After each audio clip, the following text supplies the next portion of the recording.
इंसान अगर इस शरीर से काम करता है तो 14 इंद्रियों द्वारा ही काम करता है। इसके अलावा कोई संसाधन नहीं है इसके पास काम करने का। 5 कर्मेंद्रियों से काम करता है, 5 ज्ञानेंद्रियों से काम करता है और अंतःकरण की 4 सूक्ष्म इंद्रियों से काम करता है। ये 14 इंद्रियां, इसी को मुस्लिम धर्मशास्त्रों में भी कहते हैं कि 14 फरिश्ते इस शरीर में रहते हैं, और हमारे धर्मशास्त्रों में भी यही है। कर्मेंद्रियों से क्या कर्म करते हैं? कर्मेंद्रियां 5 है। पांव, मूलाधार चक्र, गुदा, तो मुख कर्मेंद्रिय भी है, ज्ञानेंद्रिय भी है। हाथ, ये कर्मेंद्रिया, इनमें ज्ञान कोई नहीं है। शेषन इंद्रिय, ये कर्मेंद्रिया है, इनको सोच कुछ नहीं है। जैसे मस्तिष्क इनको आज्ञा देता है ऐसे ये काम करती है। अगर मस्तिष्क ने आज्ञा दी लहर सिंह को नमस्कार करो तो आप नमस्कार करते हैं। ये हाथ मस्तिष्क की आज्ञा के अनुसार चलते। अगर क्रोध होकर के मस्तिष्क ने आज्ञा दी कि लहर सिंह को एक खींच के तमाचा मारो तो आप खींच के तमाचा मारते। इनमें अपना ज्ञान नहीं है,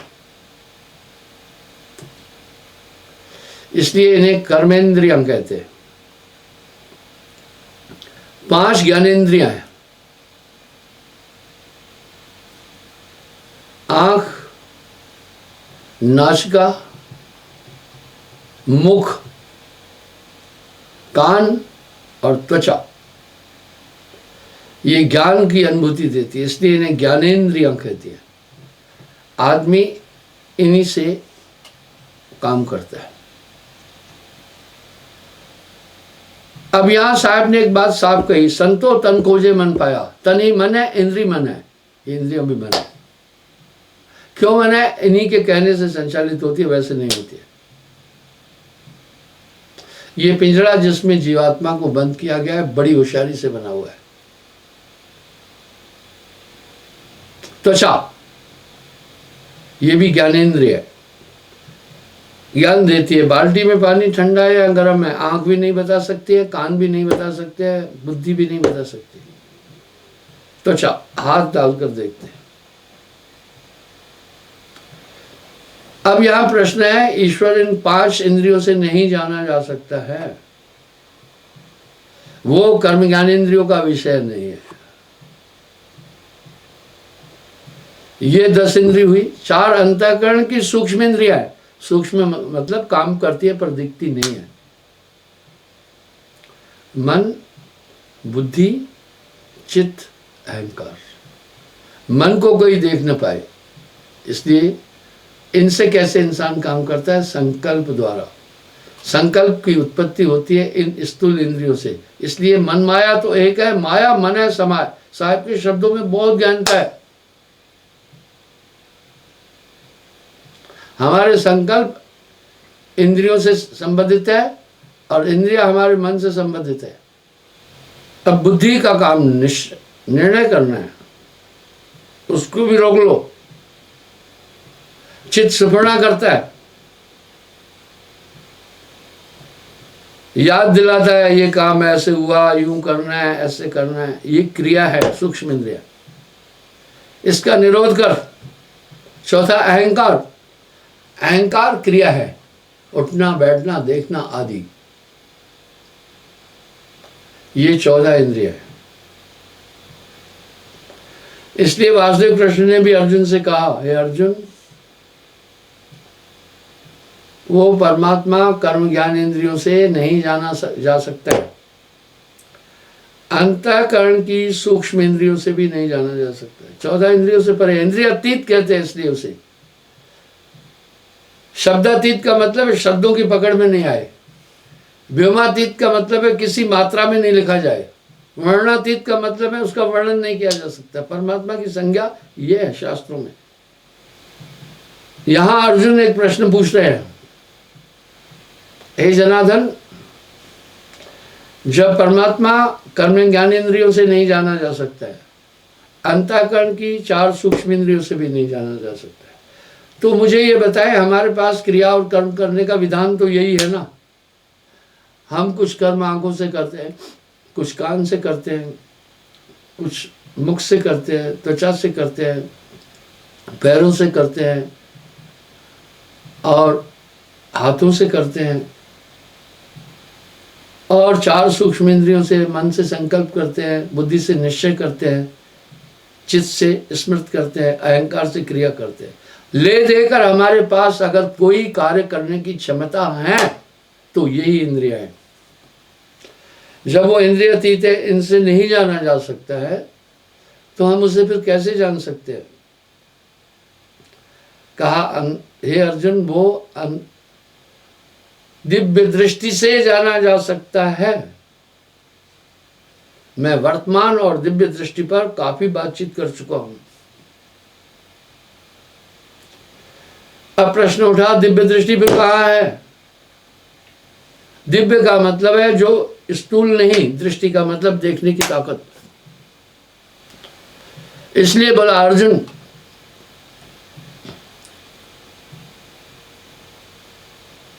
इन सब का निग्रह करके भ्रुकुटी के मध्य तुम एकाग्र हो जाओ। वाह! अब ऐसा क्यों? वो सुने, तब तुम आत्मा को देख लोगे। हमारे शरीर में जो चक्र है, मूलाधार चक्र, गायत्री में भी आता है, वहां गणेश जी है।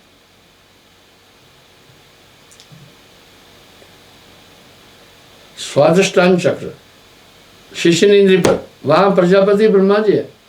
सृष्टि वहीं से चल रही है। बीज जोनी अंडकोशों में उत्पन्न होता है, संग्रहित होता है। बंधुओं, तीसरा है मणिपूरक चक्र, जहां विष्णु जी का वास है। नाभिजल कमल, यहीं से पूरा इस या पिंडे से ब्रह्मांडे पूरे शरीर का संचालन होता है, पेट ही करता है। चौथा अनहद चक्र, हृदय में, जहां शिव जी है, अहंकार के देवता। तमोगुण, तमोगुण से अहंकार की उत्पत्ति होती है। इससे हम अपने स्वरूप को भूलकर शरीर को नित्य मान रहे। ये कंठ में सरस्वती जी है, खोडसदल कमल, यहीं से वाणी और शब्द बनते हैं। छठा आज्ञा चक्र में आत्मा है। इसलिए बोला, तुम अपना ध्यान भ्रुकुटी के मध्य एकाग्र करो। आप विचार करें, यही राजा जनक को अष्टावक्र ने कहा, हे जनक, सावधान, तुम मन का समग्र, मन मेरा हो चुका है, मन से कोई संकल्प नहीं करो, बुद्धि से निश्चय नहीं करना, चित्त से कल्पना नहीं करना, अहंकार से क्रिया नहीं करना। वाह! और आंख बंद करो, देखो, आंख खोलना एक क्रिया है। कहते हैं आंख बंद होना आदि समाधि है। और वैज्ञानिक लोग कहते हैं, अगर आप ऐसे ही लेटे हुए 4 घंटे बिस्तर पर, आंखें बंद है, चाहे नींद नहीं आई तो भी 2 घंटे नींद मानना। मेरे पास एक आदमी आया, बोला मैं बहुत दिन से नहीं सोया हूं, मुझे नींद नहीं आती। तो फिर जिंदा कैसे था? वो बिस्तर पर लेटता था, करवटें बदलता था। बुढ़ापे में आदमी को नींद कम क्यों आती है, वो मैं इसका कारण बताता हूं।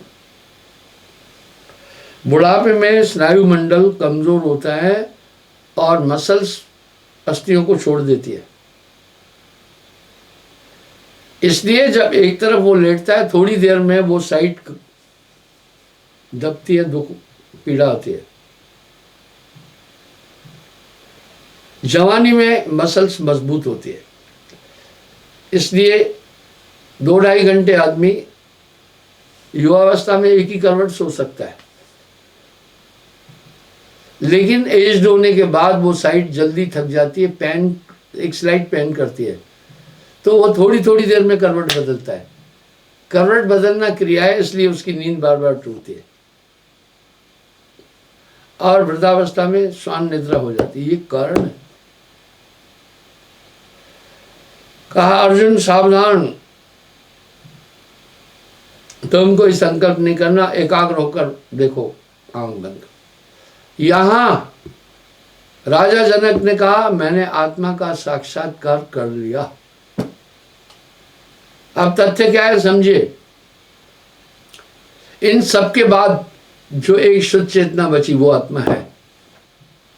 इसको साहब ने मूल सूरत कहा है। जब यही चेतना संसार के पदार्थों में आ जाती है तो मन के साथ मिलकर माया भी हो जाती है।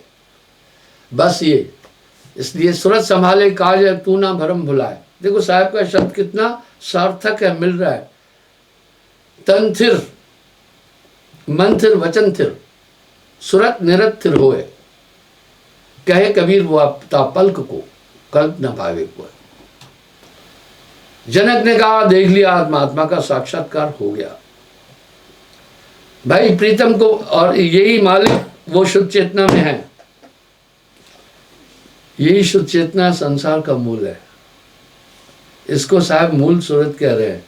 मूल सुरती के मतलब है शुद्ध चेतना जिसमें मन बुद्धि चित्त अहंकार का मिश्रण नहीं। यहां इसलिए वो सब में ये चेतना रमी हुई है, सभी जीव जंतुओं में, इसलिए सब में तेरा जलवा समा रहा है। बस ये अभी संसार में घूम रही है। किसके कारण से? मन के कारण से। मन इसे संकल्प विकल्प में 24 घंटे घुमा रहा है। यहां साहब एक शब्द कह रहे हैं बड़ा सटीक, तेरा बैरी कोई नहीं। तुम्हारा बैरी कोई भी नहीं है, तेरा बैरी मन। इसी सुरती को गुरु चेतन करता है, इसी को भ्रंगमता कहते हैं। इसको कैसे चेतन करता है? तब मन पकड़ में आना शुरू हो जाएगा। जैसे लाइफ जैकेट पहनी तो उसके बाद डूबने का डर खत्म हो जाता है, चाहे तैरना नहीं भी आता है। लाइफ जैकेट उसको डूबने नहीं देती है। इस तरह नाम के बाद वो दिव्य चेतना गुरु, उस परम सत्ता, इसलिए पूर्ण गुरु की जरूरत पड़ी। में लाकर आप में ड्रॉप करता है, वो चीजें आप में एक्टिव कर देता है। अब आप इसको देखें, पर आगे आपकी भी आवश्यकता पड़ेगी। अब आप देखें कि मन काफी नियंत्रित हुआ। अरे तभी तो जो पहले बुराइयां कर रहे थे वो बुराइयां नहीं कर रहे हैं आप। जो पहले अनूठे काम कर रहे थे आप वो नहीं कर रहे हैं। आप में बदलाव है। ये हुआ भ्रंगमता। अब यहां क्या करता है गुरु? एक स्वयं मूल सूरत में है। वो उस चेतन सत्ता को जिसकी उपलब्धि है सुरती वहां रखता है। सूरत से देख सकी वह देश, और आप में ड्रॉप कर देता है। ये बहुत बारीक चीज है। सूरत जाग जाती है। अब यहां साहब क्या करें? अंधी सुरती नाम बिन जानो। अब सुरती को पता नहीं लोग क्या सोच रहे हैं। मूल ध्यान है सुरती।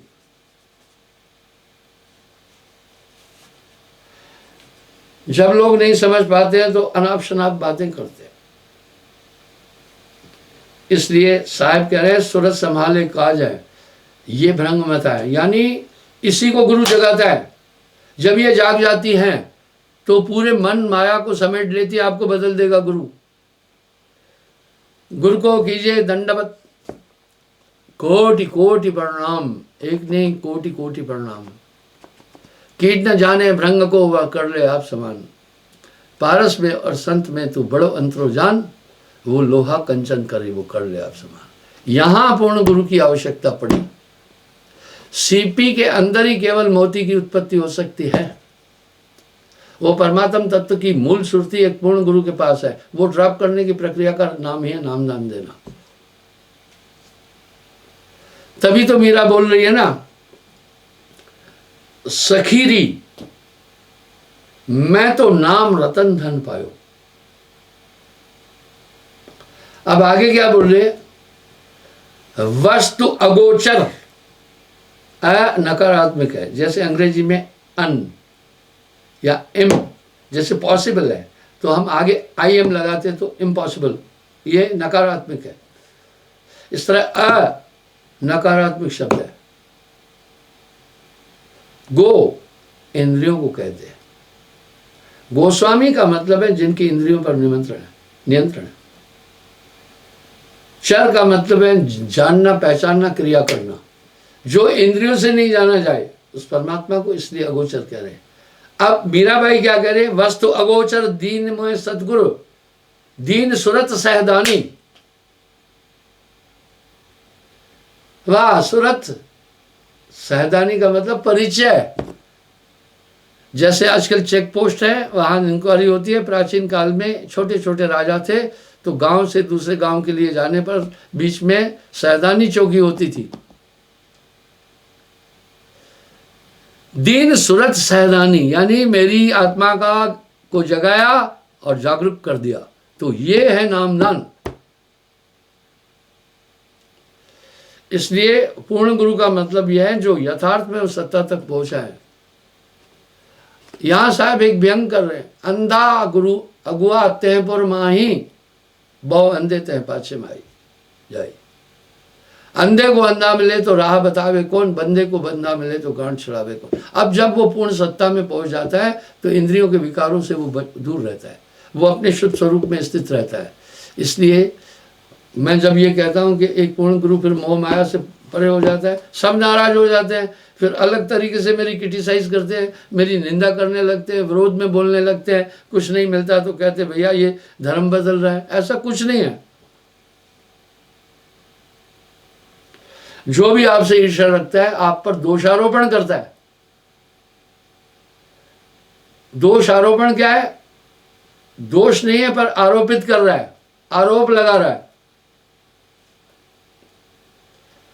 इस तरह ये भ्रंगमता हुआ। साहब कह रहे हैं भ्रंगमता होए जाए पासा, सोई गुरु सत्य धर्मदासा।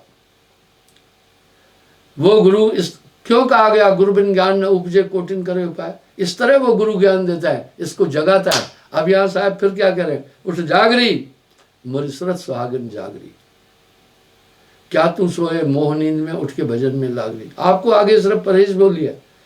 जैसे आदमी की टांग टूट गई, डॉक्टर ने जोड़ दी, मिलाकर प्लास्टर कर दिया। आगे जोड़ना आपने है पर डॉक्टर का धन्यवाद है, एक्सरे करके पैंट पर रखी। जोड़ना आपने कैसे है? हड्डी कैसे जुड़ेगी? हड्डी जुड़ेगी, हड्डी है क्या? आयरन, कैल्शियम आदि, फास्फोरस और प्रोटीन आदि। ये तो जोड़ना आपने है, पर डॉक्टर का क्या काम हुआ? उसने बहुत बड़ा काम किया। अगर वो नहीं जोड़ता तो हड्डी उधर और बीच में तब कैंसर बन जाना था। आपको बचा दिया, वहां रखकर प्लास्टर दिया। वाह, यहां अभी साहब क्या करें?